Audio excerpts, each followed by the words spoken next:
அந்த நாட்டில் சதிகாரிகள் செய்த சூழ்ச்சியால் அடித்து நாடு கடத்தப்பட்டார். அப்படியா? உயிர் போகும் தருவாயில் இருக்கின்ற நேரத்தில் தண்ணீர் கொடுத்து காப்பாற்றி நாம் குடிசைக்கு அழைத்து வந்திருக்கிறேன். தங்கச்சி வந்திருக்கிறது யாருன்னா? இளவரசர். இளவரசரா? அண்ணா நான் சத்தமா பேசிட்டு போல இருக்கு. நான் பேசுறது அவர் காது கேட்டு இருக்குமாண்ணா? அவன் செவிட்டு பையனா இருப்பான். அவனே பசி கொடி மிழுகிறான். அப்படியா? கேட்டு இருக்காதுல்ல? கேட்க என்ன பண்ண போறா?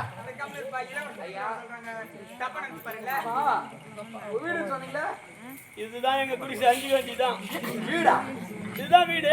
இதோ வீடுன்னு சொன்னா அரண்மனை எங்களுக்கு இதுதான். இந்த வீட்டுல நீ வந்து ஒத்துக்கிறீங்க? ஆமா. என்ன சின்னதா இருக்குது வீடுன்னு பாக்குறியா? இருக்குது. அட பாருங்க, இடம் தான் பாப்பான். அப்படின்னா ஒருத்தர் மேல ஒருத்தர் பத்து கிடப்பாங்க. இடம் இல்லைன்னா என்ன பண்றது இந்த அம்மா குடிசையில? அப்படி இல்ல, என் தங்கச்சி உள்ள படுத்துக்குவா, நான் வாசல்ல படுத்துக்குவேன். அந்த ஒட்டு தின்ல தான் முடிச்சு ஒண்டிங்க அனுப்ப நானு.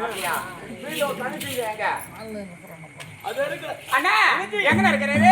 ஐயா வணக்கம். ஐயா வணக்கம். வணக்கம் வணக்கம் ஐயா. நல்லா அடக்கமா தான் வாழ்க்கை வச்சுக்கிறேன்.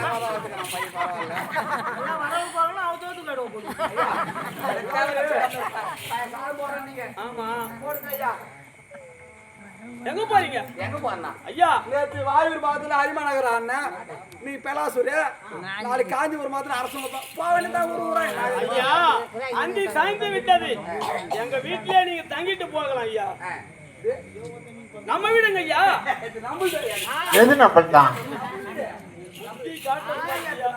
அது பொது சொத்து தானே அது. அருமையான ஆடுற நீ. நம்ம வீடு தான். ஆமா ஆமா அண்ணா. சரி கடத்திட்டு போக போறியா? கடைவீதிக்கு சென்று உபகரணங்களை வாங்கி வருகின்றேன். சரி சரி அது மட்டும் கிடையாதுண்ணா. வீட்டுல பதார்த்தம் ஒன்னோடு ஒண்ணு இல்ல அண்ணா. பதார்த்தம் எல்லாத்தையும் வாங்கிட்டு வா. காய்கறிலாம் முக்கியமா முருங்கைக்காய் வாங்கினா.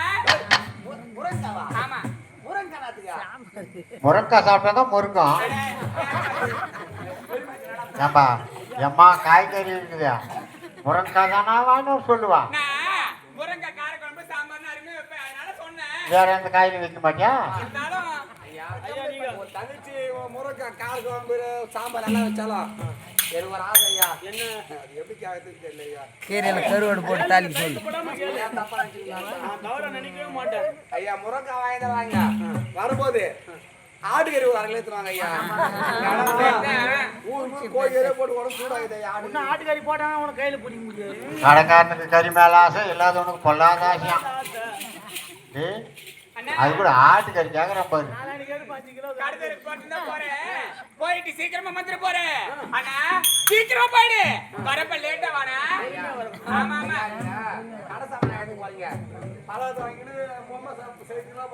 ஆமா போய் சீக்கிரம் போய்யா.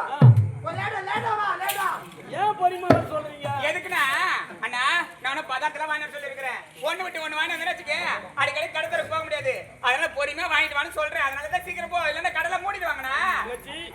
உண்மைதான். நேத்து நீ கத்திரிக்காய் வாங்கிட்டு வர சொன்ன. ஆமா கத்திரிக்காயும் மாங்காயும் மறந்துட்டு வந்துட்டேன். அதனாலதான் சொல்றேன் சீக்கிரமா போயிட்டு வாங்கிக்கிட்டு பொறுமையா வா. பொறுமையா வா சரியா? ஏய் போற தனியா பொறுமையா போய்யா லேட்டா வா. அதுக்குள்ள அவங்க போட்டுக்குவாங்க சாப்பாடுப்பா. போ போ போ சீக்கிரமா கிளம்பியா.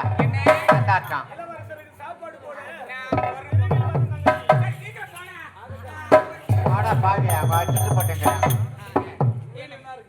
எங்க வீட்லயா இப்போதைக்கு பழைய கஞ்சியும் பச்சை மிளகா தான் இருக்குது. பழைய கஞ்சி பச்சை மிளகாவா? ஆமா. அது மண்ணு சாப்பிடுறீங்க? என்ன செய்வது? இப்பதான் கடத்தருக்கு போயிருக்கிறாரு. வந்தாதான் இதெல்லாம் செய்யணும். நல்லா இருக்குங்களா? நல்லா இருக்குமே. பழைய கஞ்சி கொடுங்க. நல்லா